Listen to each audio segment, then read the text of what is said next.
ಇವತ್ತು ಕೂಡ KCET ಮತ್ತು ನೀಟ್ ವಿದ್ಯಾರ್ಥಿಗಳಿಗೆ ಕೆಲವು ಹೊಸ ಅಪ್ಡೇಟ್ನ ಬೆಳಗಿದೆ. ಸೊ ಇದರಲ್ಲಿ ಫಸ್ಟಿಗೆ ಬಂದ್ಬಿಟ್ಟು ನೀಟ್ ವಿದ್ಯಾರ್ಥಿಗಳಿಗೆ ಡಿಸ್ಕಸ್ ಮಾಡೋದಾದರೆ ಇಲ್ಲಿ ಫಸ್ಟ್ ಅಪ್ಡೇಟ್ ಬಂದಿರೋದು ಏನಂತ ಹೇಳಿದರೆ, ಸೊ ಇದುವರೆಗೆ ನಮಗೆ ಏನು ಸೀಟಲ್ಮೆಂಟ್ ಮಾಡಿರ್ತಾರಲ್ಲ, ಸೊ ಅದ್ರ ಬಗ್ಗೆ ಕೆಲವು ಇನ್ಫಾರ್ಮೇಷನ್ನ ಕೊಟ್ಟಿರ್ತಾರೆ. ಮತ್ತು ಯಾರಾದರೂ ಫೇಕ್ ಡಾಕ್ಯುಮೆಂಟ್ನ ಸಬ್ಮಿಟ್ ಮಾಡಿದ್ರೆ, ಸೊ ಅಂಥವಿದ್ದು ಯಾರಾದರೂ ಆಮೇಲೆ ಇದಾರಂತ ಗೊತ್ತಾದರೆ ಅವ್ರದ್ದು CET ಕ್ಯಾನ್ಸಲ್ ಮಾಡಾಗದಂತ ಇನ್ಫಾರ್ಮೇಷನ್ನ ಕೊಟ್ಟಿರ್ತಾರೆ. ಸೊ ಇದರಲ್ಲಿ ಅಷ್ಟೊಂದೇನು ಇಂಪಾರ್ಟೆಂಟ್ ಇಲ್ಲ, ಬಟ್ ನಿಮಗೆ ಬೇಕಿದ್ರೆ ಇದನ್ನು ಒಂದ್ಸಲ ಡೌನ್ ಮಾಡಿಕೊಂಡು ಚೆಕ್ ಮಾಡ್ಕೊಳ್ಳಿ. ಮತ್ತು ಹಾಗೆಯೇ ನೆಕ್ಸ್ಟ್ ಬಂದ್ಬಿಟ್ಟು ಇಲ್ಲಿ ಒರಿಜಿನಲ್ ಡಾಕ್ಯುಮೆಂಟ್ನ ಸಬ್ಮಿಟ್ ಮಾಡೋದ್ರ ಬಗ್ಗೆ ಇನ್ಫಾರ್ಮೇಷನ್ನ ಕೊಟ್ಟಿರ್ತಾರೆ. ಸೊ ಯಾರು KFSಲ್ಲಿ ಸಬ್ಮಿಟ್ ಮಾಡಬೇಕು ಮತ್ತು ಯಾರು ಕಾಲೇಜ್ ಹೋಗಿ ಅಡ್ಮಿಷನ್ ಮಾಡ್ಕೋತಾರಲ್ಲ ಅವಾಗ ಸಬ್ಮಿಟ್ ಮಾಡೋದಿರುತ್ತೆ ಹಂಗಂತ. ಸೊ ಎಲ್ಲ ವಿದ್ಯಾರ್ಥಿಗಳಿಗೆ ಇಲ್ಲಿ ಡಿಫ್ರೆಂಟ್ ಇರುತ್ತೆ, ಹಾಗಾಗಿ ಇದನ್ನು ಕೂಡ ಡೌನ್ ಮಾಡ್ಕೊಂಡು ಚೆಕ್ ಮಾಡ್ಕೊಳ್ಳಿ. ಅದಾದ ನೆಕ್ಸ್ಟ್ ಬಂದ್ಬಿಟ್ಟು ಇಲ್ಲಿ Annexure 1 ಮತ್ತು Annexure 9 ಬಗ್ಗೆ ಇನ್ಫಾರ್ಮೇಷನ್ನ ಕೊಟ್ಟಿರ್ತಾರೆ. ಆದರೆ ಇಲ್ಲಿ ಬ್ಲ್ಯಾಂಕ್ ಫಾರ್ಮೆಟ್ನ ಕೊಟ್ಟಿರ್ತಾರೆ. ಸೊ ಹಾಗಾಗಿ ಇವಾಗ ಯಾರಿಗಾದರೂ ನೀಟ್ ಕೌನ್ಸಿಲಿಂಗಲ್ಲಿ ಸೀಟ್ ಸಿಕ್ಕರೆ ಮತ್ತು ಅವರು ಅಡ್ಮಿಷನ್ ಮಾಡೋಕ್ಕೆ ಹೋದಾಗ ಈ ಒಂದು ಫಾರ್ಮೆಟ್ನ ಅಥವಾ ಈ ಒಂದು ಡಾಕ್ಯುಮೆಂಟ್ನ ತೊಗೊಂಡೋಗ್ಬೇಕಾಗುತ್ತೆ. ಮತ್ತು ಹಾಗೆಯೇ ESI ಬಾಂಡ್ ಬಗ್ಗೆ ಕೂಡ ಇನ್ಫಾರ್ಮೇಷನ್ನ ಕೊಟ್ಟಿರ್ತಾರೆ. ಸೊ ಇದು ಕೂಡ ನಿಮಗೆ ಬ್ಲ್ಯಾಂಕ್ ಫಾರ್ಮೆಟ್ನ ಕೊಟ್ಟಿರ್ತಾರೆ. ನೀವು ಕೂಡ ಇದನ್ನು ಅಡ್ಮಿಷನ್ ಮಾಡೋ ಟೈಮಲ್ಲಿ ತೊಗೊಂಡೋಗಿರಿ. ಸೊ ಇಲ್ಲಿ ನಾವು ಶಾರ್ಟಾಗಿ ತಿಳ್ಕೊಬೇಕಾದ್ರೆ, ಸೊ ಇವಾಗ ಯಾರ್ಯಾರು ಕ್ಯಾಂಡಿಡೇಟ್ ಡಾಕ್ಯುಮೆಂಟ್ನ ಎಲ್ಲೆಲ್ಲಿ ಸಬ್ಮಿಟ್ ಮಾಡೋದಿರುತ್ತೆ ಹಂಗಂತ. ಸೊ ಇಲ್ಲಿ ಫಸ್ಟಿಗೆ ಬಂದ್ಬಿಟ್ಟು ಇವಾಗ ಯಾರಿಗಾದ್ರೂ ಕ್ಯಾಂಡಿಡೇಟ್ಗೆ ಪ್ರೈವೇಟ್ ಮೆಡಿಕಲ್ ಕಾಲೇಜಲ್ಲಿ ಪ್ರೈವೇಟ್ ಕೋಟಾ ಸೀಟ್ ಆಗಿರ್ಬೋದು ಮತ್ತು ಗೌರ್ಮೆಂಟ್ ಕೋಟಾ ಸೀಟ್ ಆಗಿರ್ಬೋದು, ಇಂಥ ಸೀಟ್ ಅಲೋಟ್ ಆಗಿದ್ದು ಅವ್ರೇನಾದರೂ ಚಾಯ್ಸ್ ಪನ್ನ ಎಂಟರ್ ಮಾಡಿದರೆ, ಸೊ ಇಂಥವಿದ್ದದ್ದು KFS ಬೆಂಗಳೂರು ಹೋಗಿ ಅವ್ರ ಡಾಕ್ಯುಮೆಂಟ್ನ ಸಬ್ಮಿಟ್ ಮಾಡೋದಿರುತ್ತೆ. ಸೊ ಅವರು ಒರಿಜಿನಲ್ ಡಾಕ್ಯುಮೆಂಟ್ ಕೂಡ ಕೊಡಬೇಕು ಮತ್ತು 2 ಸೆಟ್ ಜೆರಾಕ್ಸ್ ಕಾಪಿ ಕೂಡ ಕೊಡಬೇಕಾಗುತ್ತೆ. ಮತ್ತು ಹಾಗೆಯೇ ಏನೇನು ಡಾಕ್ಯುಮೆಂಟ್ನ ಕೊಡೋದಿರುತ್ತೆ ಅಂತ ಇಲ್ಲಿ ಲೀಸ್ಟ್ ಕೂಡ ಕೊಟ್ಟಿರ್ತಾರೆ. ಸೊ ನೀವು ಕೂಡ ಒಂದ್ಸಲ ಇದನ್ನು ಚೆಕ್ ಮಾಡ್ಕೊಳ್ಳಿ. ಸೊ ಇಲ್ಲಿ ಚಾಯ್ಸ್ 1 ಮಾಡಿದ್ದು ಪ್ರಿಂಟ್ಔಟ್ ಒಂದು ಬೇಕಾಗುತ್ತೆ, 2 ಕಾಪಿ ಬೇಕಾಗುತ್ತೆ. ಅದಂತರ ಯೂಸಿಂಗ್ ನೀಡ್ದು ಸ್ಕೋರ್ ಕಾರ್ಡ್ ಮತ್ತು ಅಡ್ಮಿಟ್ ಕಾರ್ಡ್ ಒಂದು ಬೇಕಾಗುತ್ತೆ. ಸೊ ಇದು ಕೂಡ 2 ಕಾಪೀಸ್ ಬೇಕಾಗುತ್ತೆ. ಮತ್ತು ಹಾಗೆಯೇ KEA ವೆರಿಫಿಕೇಷನ್ ಸ್ಲಿಪ್ ಒಂದು ಬೇಕಾಗುತ್ತೆ.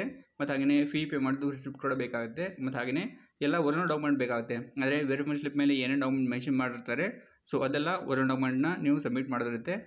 ಮತ್ತು ಇದ್ರ ಜೊತೆಗೆ ಜೆರಾಕ್ಸ್ ಕಾಪಿ ಕೂಡ ಸಬ್ಮಿಟ್ ಮಾಡೋದಿರುತ್ತೆ. ಮತ್ತು Annexure 1 ಮತ್ತು Annexure 9 ಕೂಡ ಕೊಡೋದಿರುತ್ತೆ.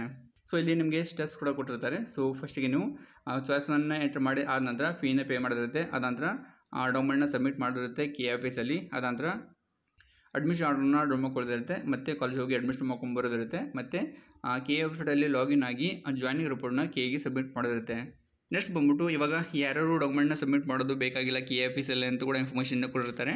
ಸೊ ಇಲ್ಲಿ ಬಂದ್ಬಿಟ್ಟು ಯಾರಿಗಾದರೂ ಡೆಂಟಲ್ ಆಗಿರ್ಬೋದು, ಆಯುಷ್ ಆಗಿರ್ಬೋದು ಮತ್ತು KCET ಕೋರ್ಸಸ್ ಅಂದರೆ ಇಂಜಿನಿಯರಿಂಗ್, ಆರ್ಕಿಟೆಕ್ಚರ್, ಯೋಗ ಮತ್ತು ನ್ಯಾಚುರೋಪತಿ, ಫಾರ್ಮಸಿಸ್ ಕೋರ್ಸಸ್ ಮತ್ತು B ಫಾರ್ಮಾ, ಫಾರ್ಮಡಿ ಮತ್ತು ನರ್ಸಿಂಗ್ ಈ ಥರ ಕಾಲೇಜಸ್ ಅಲೋಟ್ ಆಗಿದ್ದರೆ, ಸೊ ಅವರು ಡಾಕ್ಯುಮೆಂಟ್ನ KFSಲ್ಲಿ ಸಬ್ಮಿಟ್ ಮಾಡೋದು ಬೇಕಾಗಿಲ್ಲ. ಅವರು ಅಡ್ಮಿಷನ್ ಮಾಡೋಕ್ಕೆ ಹೋಗ್ತಾರಲ್ಲ ಆ ಒಂದು ಕಾಲೇಜಲ್ಲಿ ಡಾಕ್ಯುಮೆಂಟ್ನ ಸಬ್ಮಿಟ್ ಮಾಡೋದಿರುತ್ತೆ. ಅದೇ ಇವಾಗ ಈ ಒಂದು ಕ್ಯಾಂಡಿಡೇಟ್ಗೆ ಈ ಯಾವುದಾದ್ರೂ ಸೀಟ್ ಅಲಾಟ್ಮೆಂಟ್ ಆಗಿದ್ದು ಅವರೇನಾದರೂ ಚಾಯ್ಸ್ ಒನ್ನ ಎಂಟರ್ ಮಾಡಿದರೆ, ಸೊ ಅವರು ಯಾವ ಕಾಲೇಜಿಗೆ ಅಡ್ಮಿಷನ್ ಮಾಡ್ಕೊಂಬರ್ತಾರೆ, ಸೊ ಅದೇ ಕಾಲೇಜಲ್ಲಿ ಅವರು ಡಾಕ್ಯುಮೆಂಟ್ನ ಸಬ್ಮಿಟ್ ಮಾಡೋದಿರುತ್ತೆ. ಬಟ್ KFSಲ್ಲಿ ಡಾಕ್ಯುಮೆಂಟ್ನ ಸಬ್ಮಿಟ್ ಮಾಡೋದು ಬೇಕಾಗಿಲ್ಲ. ಅನಂತರ ನೆಕ್ಸ್ಟ್ ಬಂದ್ಬಿಟ್ಟು ಇವಾಗ ಯಾರಿಗಾದ್ರೂ ಕ್ಯಾಂಡಿಡೇಟ್ಗೆ ಗೌರ್ಮೆಂಟ್ ಮೆಡಿಕಲ್ ಕಾಲೇಜಲ್ಲಿ ಗೌರ್ಮೆಂಟ್ ಕೋಟಾ ಸೀಟ್ ಸಿಕ್ಕಿದ್ರೆ ಅವರು ಕೂಡ KEಗೆ ಡಾಕ್ಯುಮೆಂಟ್ನ ಸಬ್ಮಿಟ್ ಮಾಡೋದು ಬೇಕಾಗಿಲ್ಲ. ಮತ್ತು ಹಾಗೆಯೇ NRI ಕೋಟಾ ಆಗಿರ್ಬೋದು ಮತ್ತು ಅದರ್ ಕೋಟಾ ಆಗಿರ್ಬೋದು, ಸೊ ಈ ಒಂದು ಕೋಟಾ ಅಂಡರ್ ಪ್ರೈವೇಟ್ ಕಾಲೇಜಲ್ಲಿ ಸೀಟ್ ಸಿಕ್ಕಿದ್ರೆ, ಸೊ ಅವರು ಕೂಡ KFSಲ್ಲಿ ಡಾಕ್ಯುಮೆಂಟ್ನ ಸಬ್ಮಿಟ್ ಮಾಡೋದು ಬೇಕಾಗಿಲ್ಲ.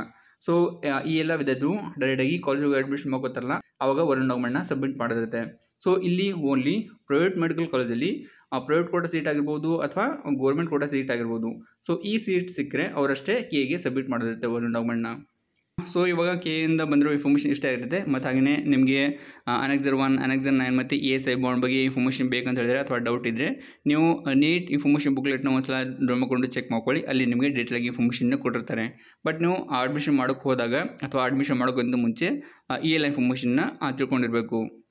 ಸೊ ಇವಾಗ ಈ ವಿಡಿಯೋ ಅಷ್ಟೇ, ಸಿಗೋಣ ಅಷ್ಟು ಬೇಗನೆ. Take care.